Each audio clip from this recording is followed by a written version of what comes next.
evening, ladies and gentlemen, and I welcome all of you back to another Rage video, where tonight, ladies and gentlemen, I welcome all of you back to yet another National Anthem reaction video.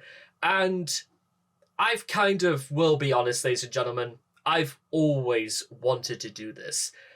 Because previously, and I said this in my reaction to the Sri Lankan National Anthem, is that one of the big reasons why I always wanted to cover stuff like this is to not only do I think national anthems are a fantastic way of bringing out the best of all cultures, but they should also try to bring out perhaps or highlight the best of all people. And among many things that I've learned since doing this is actually there's so much about every single culture on Earth that we can learn from. We can experience the things that we kind of always want to know, because there are some very, very interesting things about different nations that sort of are very, very intriguing. But also at the same time, I've always kind of wondered, would we ever in Britain ever see stuff like that flourishing or even gain some sort of larger following? Because there are so many examples I could just come up with from the highly, the work ethic of the places of East Asian cultures is actually something I'm terribly envious of, because if there's one thing I've always wanted to be is more industrious.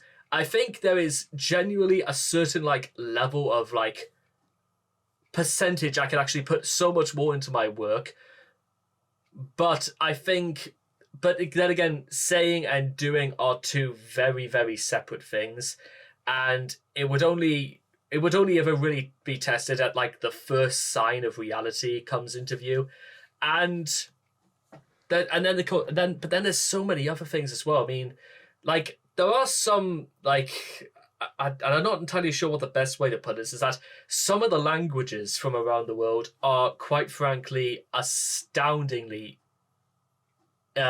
intriguing, because I think it's such a shame that language barriers exist the way that they do. Because if I could speak in Urdu, I would love to speak in Urdu, because again, it's wanting to know more people through the use of language is something that would be really, really interesting, and something that would be really, really fun to do. I mean, I can understand French very well, but speaking it is also very, very different, if that's the best way I could put it. And the similar thing goes to things, Arabic or German or Chinese or Mandarin or even Portuguese. There are so many things about different cultures, and there's so many things about the different languages that are always very, very interesting, because I always kind of almost wondered a little bit in the back of my mind, if there was basically me in Germany right now who thought, talked, spoke, listened, thought the way I do, how would they be able to express it? And the similar can go for things all over the world. Again, it could be Germany, it could be Pakistan, it could be Colombia, it could be Thailand or Vietnam. There was, and that's the power of words. And hopefully I want to do everything I can to convey the right impression, because that's always it's always a little bit of a difficult issue, especially when you're covering music from around the world, is that you want to say exactly what you think, because it's part and parcel. It's that sometimes music is there to be discussed, debated, to be enjoyed, and there are so many things that kind of counteract it. And when it's the case of national anthems, there's a certain level of culture that is brought into it. Because because when it comes to things again, it could be Sri Lanka's national anthem or Milli, surūd, the national anthem of Afghanistan, there are so many things you've got to understand, is that I'm taking this from the point of view from somebody who lives in the northeast of England. It's not nearly that opinion is not going to be nearly the same for somebody who is, indigenous, who's somebody who is from Afghanistan. It's two very, very separate things. So, but what I always wanted to do is, again, it's to bring out the best. It's to bring out the best in them, and that's why I'm very, very critical about, God Save the King, because I've made my opinions about that England's national anthem very well known. How I think it's, simply put, outdated, and it's kind of old hat, if you were. Which is, again, probably why I'm so heavily drawn to the rest of the world and about what they've got to say. And with all that being said and done... Does it need the light left on? Does it need the light left on? That sort of brings me on to a little bit about the fact that, to be honest, the only things I've really sort of, fully know about Afghanistan, if I am being completely honest about this, is sadly only some of the things I've ever seen on the news, which... And I know exactly what you're probably thinking, and I'm probably thinking the exact same, is that that's nowhere near the full story. But this isn't really about that sort of thing. It's about... It's about their national anthem. It's about it's about that. So, with all that being said and done, if you guys want to check out the original video for yourselves, links will all be in the description down below. Let's begin. Milli, surūd. Please rise for the national anthem of Afghanistan. In 3, 2, 1, and...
I must say, ladies and gentlemen, and again, this is probably going to be very, very interesting, all things considered, but I genuinely was almost not really expecting that. And I didn't necessarily know exactly what I was meant to be expecting at all.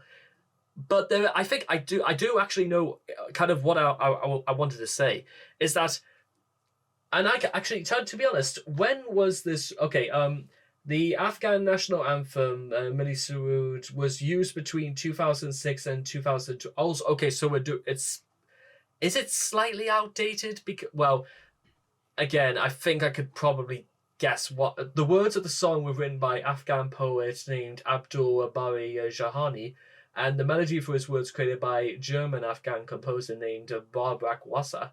It was de facto replaced by "This Is the Home of the Brave." Without wanting to say, and because again, I know exactly why it was sadly defuncted. Sadly, but again, I think because I want to try and keep this about as out of it as much as possible.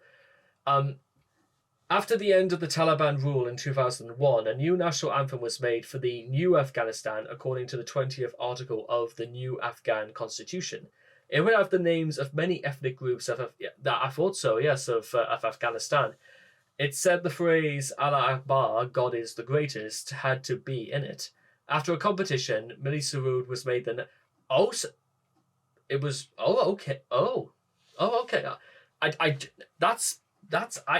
didn't know that. It was they put it in it was a competition entry, and it became the national anthem. Wow. And actually, to be honest, what's really interesting is that in 2021, the ICC Men's T20 World Cup between October and November, it was still played as the national anthem of Afghanistan. And very good. Wow. And it's, again, very interesting about how they mentioned almost the Cricket World Cup there, because the Cricket World Cup is still ongoing as of the recording of this video. And even though that I know that India are, I think, still undefeated at this point, Afghanistan have a very fierce reputation for cricket. And it's actually something that's, especially across pretty much the whole of, like, say, the Middle East towards... I don't want to say... I'm not too sure about how big cricket is in East Asia, but certainly around the Middle East of like Syria, Pakistan, Afghanistan, India, Sri Lanka. I know that cricket is actually very, very popular. And to be honest, again, you know what, I'm not necessarily the biggest cricket fan in the world, but when it's on, you kind of know when it's on, because there were so many teams from all over the world playing it. And there's a legitimate sense of people coming together in the spirit of a sporting contest. There's something very, very fair about it all. And to be honest, I probably wouldn't even mind. You know what? If push comes to shove, in fact, you know what? It wouldn't even be that. I would even go to Afghanistan to watch a cricket match. I think that would be a phenomenal experience, because you know what? In terms of like what I really know about culture in the Middle East is probably very limited, or it's big outside of certain things about knowing about sport and food and a little bit of music here and there, but it kind of stops and starts right there. But if I'm going to stay true to my word, then there's actually quite a lot more I want to know. There's so much about this earth I still want to know, and there's so much about the people on this earth that I still want to know.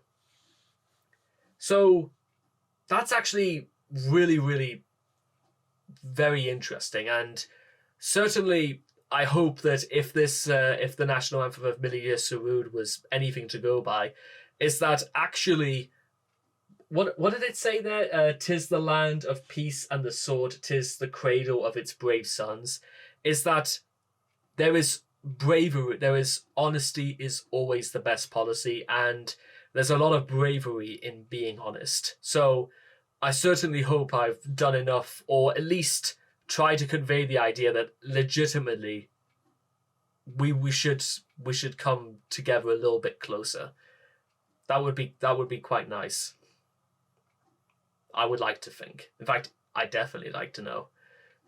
That's that. So anyway, I hope all of you guys have enjoyed this reaction video to Milli surūd, the national anthem of Afghanistan. Please make sure to leave all your thoughts and comments in the comment section down below. Let me know what you guys felt of Milli surūd for yourselves. And make sure to let me know, because there's so much I want to know.